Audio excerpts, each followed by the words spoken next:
अस्सलाम वालेकुम स्टूडेंट्स। आज हम डिस्कस कर रहे हैं, पेपर है 2010 का, मई जून का ये पेपर है और वेरिएंट है इसका 1-1। अच्छा जी स्टूडेंट्स, क्वेश्चन नंबर 1 क्या है देख लेते हैं। A scientist need to determine the volume of a small irregular shape rock sample only a rule and a measuring cylinder partially filled with the water are available. क्या चीज़ पूछना चाह रहा है देख लेते हैं। To determine the volume which operators should the scientist use. तो जी कौन सा ऑपरेटर्स वो यूज़ करेगा इसको मेजर करने के लिए, तो एक ही ऑपरेटर्स है जो आपकी नज़रों के सामने है, दैट इज़ मेजरिंग सिलेंडर। यही यूज़ किया जाता है। मैथड को हम कहते हैं डिस्प्लेसमेंट मैथड। रूलर का यहाँ पे तो कोई काम नहीं है, इसलिए आपके पास जो ऑप्शन है उसमें एक ही ऑप्शन होगा, द मेजरिंग सिलेंडर ओनली।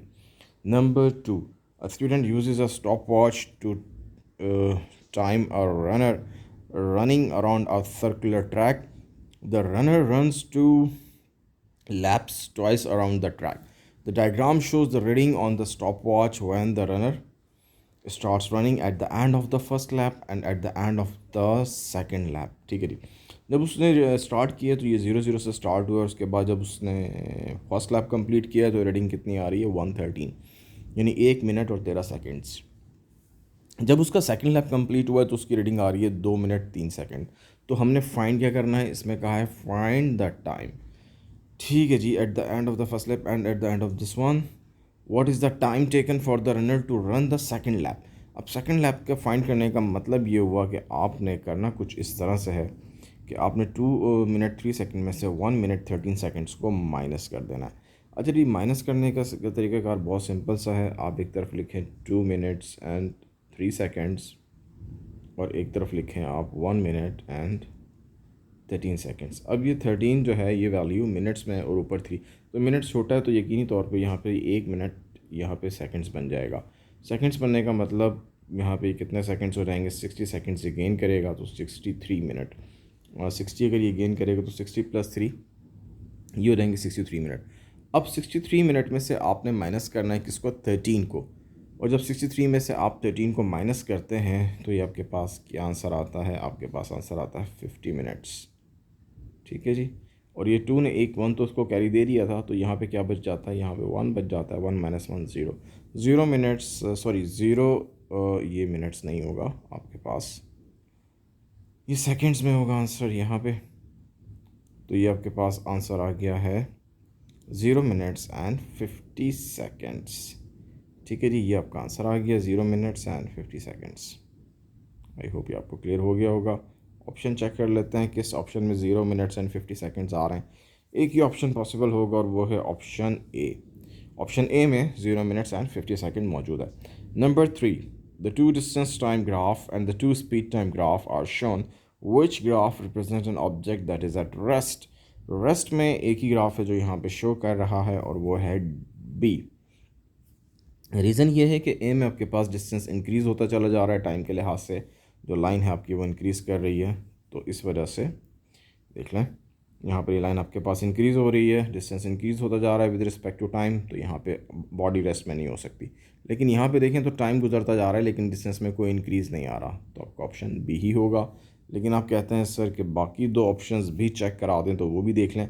सी में तो स्पीड इंक्रीज़ कर रही है और डी में भी रेस्ट में नहीं है। क्यों नहीं है, क्योंकि उसकी कोई ना कोई स्पीड है। देखें जी, ये आपके पास जो लाइन शो कर रही है, ये लाइन शो कर रही है कि वो किसी न किसी स्पीड से मूव कर रहा है। यहाँ पे इस पॉइंट पे कोई ना कोई वैल्यू तो होगी। चलें मान लेते हैं, लेट सपोज़ यहाँ पे 20 मीटर पर सेकंड है, तो 20 मीटर पर सेकंड का मतलब ये है कि वो 20 मीटर पर सेकंड की स्पीड से मूव किया जा रहा है और उसकी स्पीड में कोई चेंज नहीं आ रहा। तो स्पीड तो है ना, तो स्पीड होने का मतलब ये है कि वो रेस्ट में नहीं है। तो एक ही ऑप्शन इसमें है और वो है बी। आई होप ये आपको क्लियर हो गए होंगे। नंबर 4 की तरफ मूव करते हैं। A snail moves along a ruler, it takes 20 second to move Q to R. ठीक हो गया। क्यू से आर तक मूव करने के लिए उसने लिया time 20 second. What is the average speed from Q to R. जी हमने बताना है कि एवरेज स्पीड, तो एवरेज स्पीड फाइंड करने के लिए जो फार्मूला होता है उसमें तरीकाकार ये होता है जी, हमने डिस्टेंस जो है इसको, ये क्यू से लेकर आर तक का जो डिस्टेंस है सारा ये कैलकुलेट कर लेना है। ये कैसे कैलकुलेट करेंगे, बहुत सिंपल टेक्निक है। ये आपके पास 12 मीटर या 12 सेंटीमीटर तक पहुंच गया, 2 से स्टार्ट हुआ है, तो 12 में से 2 को माइनस कर दें, आपको मालूम हो जाएगा इसने कितना डिस्टेंस कवर किया। और टाइम कितना लगा उसके लिए जो सेकंड्स लगे वो ऊपर दिए हुए क्वेश्चंस में। आई थिंक जो टाइम लगा वो 20 सेकंड्स हैं, तो नीचे आ जाएगा हमारे पास 20 सेकंड्स। तो ये आपका ऊपर डिस्टेंस आ गया सेंटीमीटर में, नीचे टाइम आ गया सेकंड्स में।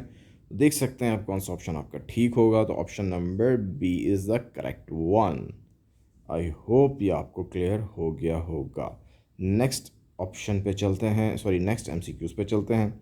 नेक्स्ट एमसीक्यूज़ कहता है the two blocks of the metal X and Y hang from the spring balance as shown in the diagram. अच्छा जी, दोनों का ही वेट सेम आ रहा है। यहाँ पे भी देख लें 3 न्यूटन आ रहा है और यहाँ पे भी देख लें 3 न्यूटन आ रहा है। दोनों में वेट सेम आ रहा है। अगर वेट सेम होगा तो फिर मास भी सेम होना चाहिए, क्योंकि ग्रेविटी तो दोनों पे सेम एक्ट कर रही है।